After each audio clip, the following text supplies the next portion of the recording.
नमस्कार बच्चों। Last class में हम लोगों ने पठित गद्यांश 1 और 2 क्लास वर्क में कर लिए थे और ये पठित गद्यांश 3 होमवर्क में था। तो आप लोगों ने कर लिया तो बहुत अच्छा, और जो नहीं कर पाए, जिन्हें नहीं समझ में आया, उनके लिए मैं इस वीडियो में बता रही हूँ। तो ये धरती के बनने के बाद पेड़ पौधे आए, फिर तरह तरह के पशु पक्षी आए। उस समय अधिकांश धरती पर क्या थे? वन थे। धरती के निचले भाग पर सब जगह पानी और पशु पक्षियों से भरे जंगल थे। फिर धरती पर मानव आया, उसने घर बनाना शुरू किया। उसके लिए उसने वन काटे। तो उम्मीद है आप लोग अपना अपना वर्कशीट निकाल लिए होंगे। तो इस गद्यांश के हिसाब से आपको इन प्रश्नों के उत्तर लिखने हैं। तो पहला प्रश्न है, पेड़ पौधे कब आए? उत्तर में क्या होगा? पेड़ पौधे धरती के बनने के बाद आए। पेड़ पौधे धरती के बनने के बाद आए। ठीक है, तो चलिए ये देखकर लिख लीजिए आप लोग।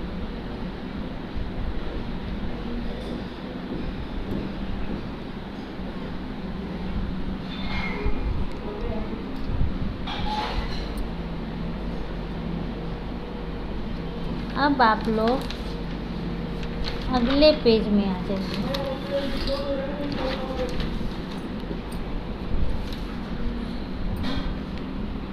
उसी से आगे वाला पेज।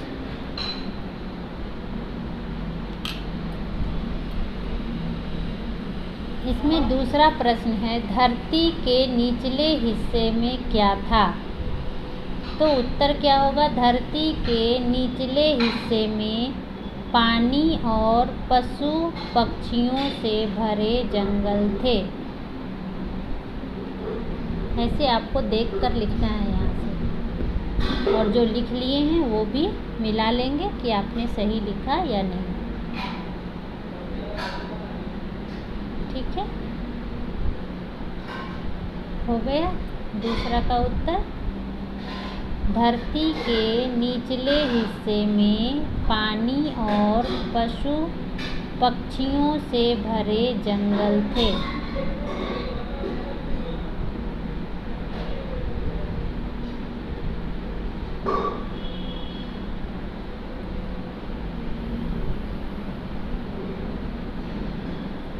अब है तीसरा, मनुष्य ने धरती पर आकर क्या क्या किया?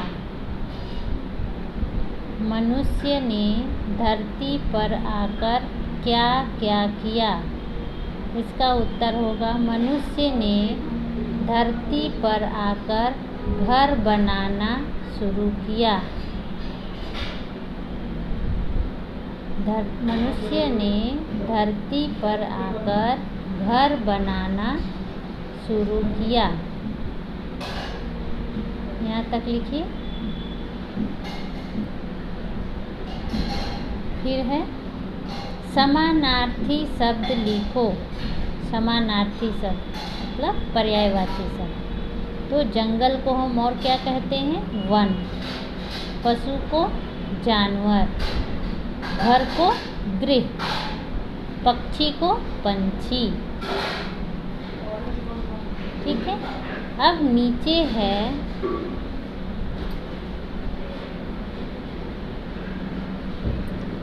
पेड़ के बारे में 5-5 पंक्तियाँ लिखो।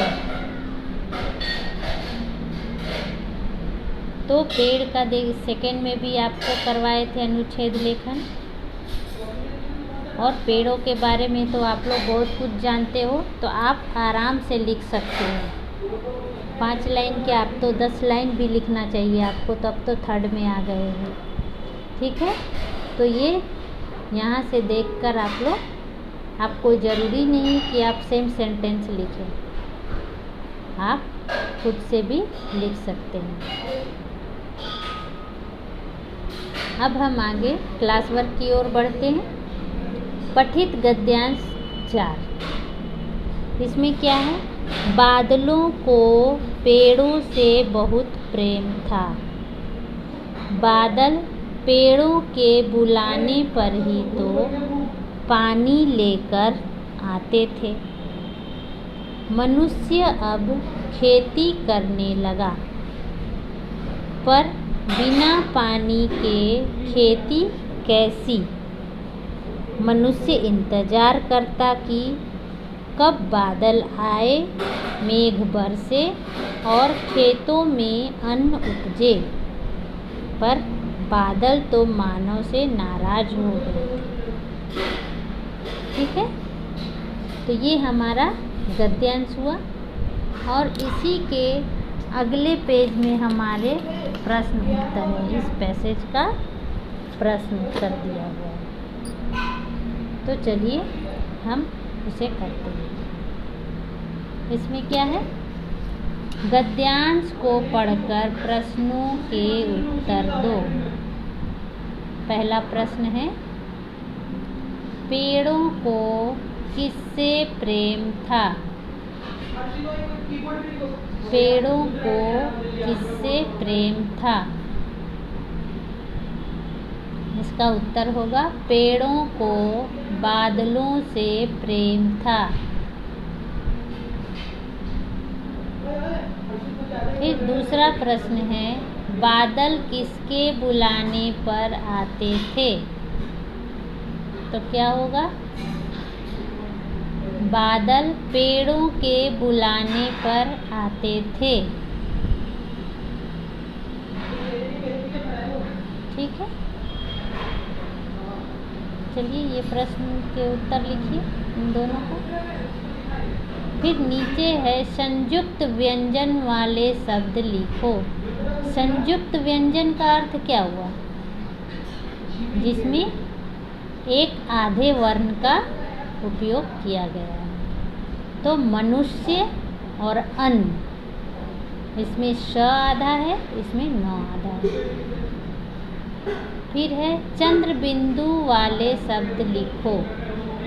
आए। समानार्थी शब्द लिखो। मेघ का, बादल, पानी का, जल। तो ये प्रश्न उत्तर आप लोग अच्छे से फटाफट देखकर लिख लीजिए। फिर आगे है पेड़, वृक्ष। तुक वाले शब्द लिखो। तुक वाले शब्द का अर्थ होता है राइमिंग वर्ड। राइमिंग वर्ड जो सुनने में एक जैसा लगे, जैसे तब, अब, तरसे, बरसे। इस तरह जो अंत वाला जो वर्ण है वो एक समान होना चाहिए। जैसे यहाँ तब में भी ब है, यहाँ भी लास्ट में ब है। यहाँ तरसे, सा में एक ही मात्रा है, यहाँ भी बरसे, सा में एक ही मात्रा है। ठीक है, फिर उल्टे अर्थ वाले शब्द लिखो। प्रेम, इसका विलोम शब्द लिखना है। प्रेम का घृणा, प्रेम का घृणा। ठीक है,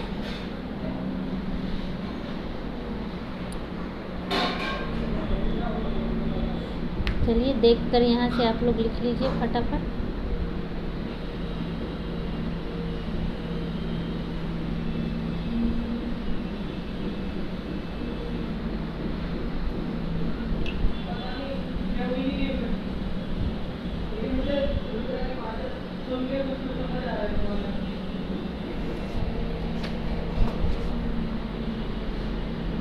फिर हम नेक्स्ट पेज में आ जाएंगे।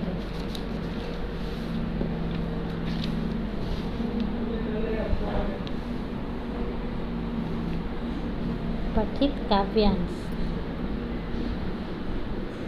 पठित काव्यांश लास्ट पेज में लिखा हुआ है।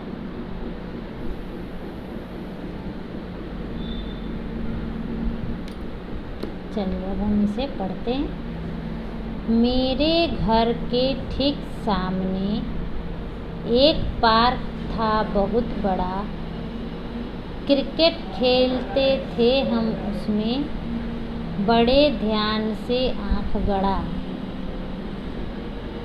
ठीक है, फिर आगे है, होमवर्क के बाद खेलते हम साथी धुन के पक्के, जमकर होती धमा चौकड़ी, लगते थे चौके छक्के। ठीक है, ये हो गया हमारा काव्यांश, मतलब कविता का थोड़ा अंश। अब उसके प्रश्न उत्तर हमें करने हैं।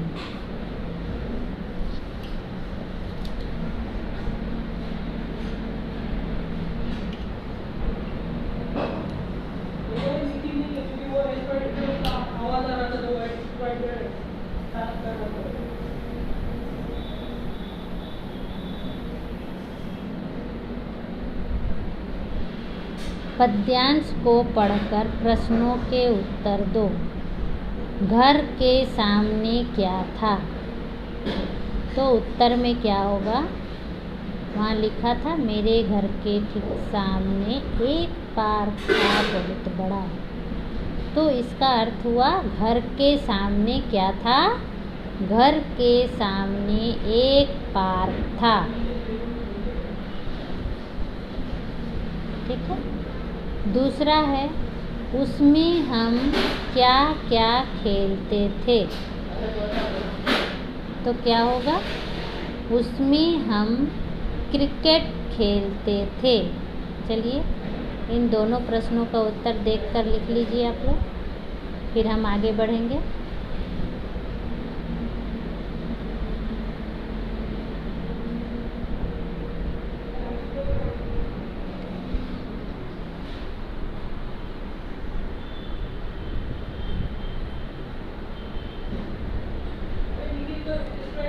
फिर तीसरा प्रश्न है, चौके छक्के किस खेल में लगते थे?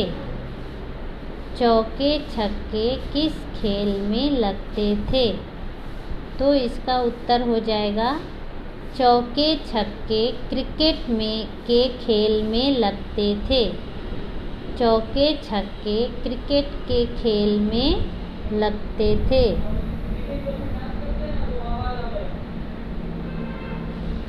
यहाँ है दिया हुआ प्रश्न में, इसलिए यहाँ भी है। फिर है काव्यांश की पंक्तियाँ पूरी करो। पहले आप इन तीनों प्रश्नों के उत्तर लिख लीजिए।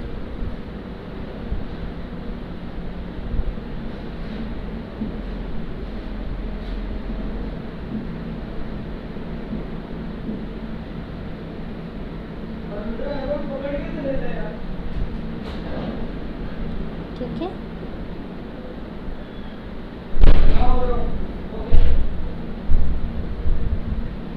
उसके बाद इसके अगले पेज में आ जाइए।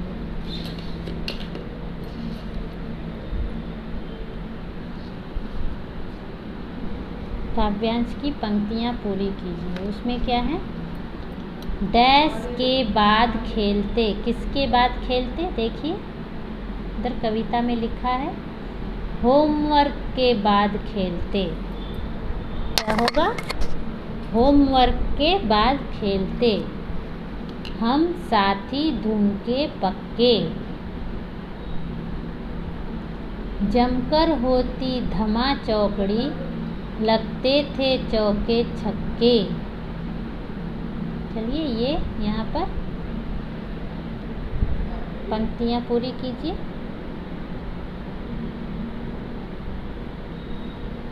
फिर ये 5 में है, सर्वनाम शब्द चुनकर लिखो। सर्वनाम शब्द किससे? उस कविता से चुनकर लिखना है। तो सर्वनाम मतलब संज्ञा के स्थान पर जो शब्द आता है उसे हम सर्वनाम कहते हैं। तो क्या हो जाएगा हम, उसमें। सर्वनाम कौन कौन से होते हैं बताइए? 10 सर्वनाम वाले शब्दों के नाम बताइए। इसमें, उसमें, हम, तुम, आप लोग, उन्होंने, इन्होंने, आपने, तुम्हारा, इस तरह कितने भी शब्द हैं सर्वनाम वाले शब्द। फिर पठित गद्यांश 6 से हम टर्म 2 का करें। ये जो है कहानी, ये सब पठित गद्यांश से टर्म 2 के सिलेबस में हम शुरू करेंगे। तो इधर अभी आपको नहीं लिखना है, ठीक है? इसके आगे आप लोग नहीं लिखेंगे। बस पठित गद्यांश 5 तक करके उसे छोड़ देना है। पठित गद्यांश 6 से हम लोग टर्म 2 में शुरुआत करेंगे। जब उसका सिलेबस शुरू होगा टर्म 2 का, आपका PA2 का एग्ज़ाम हो जाएगा, उसके बाद हम टर्म 2 की शुरुआत करेंगे। ठीक है बच्चों, नमस्कार, धन्यवाद।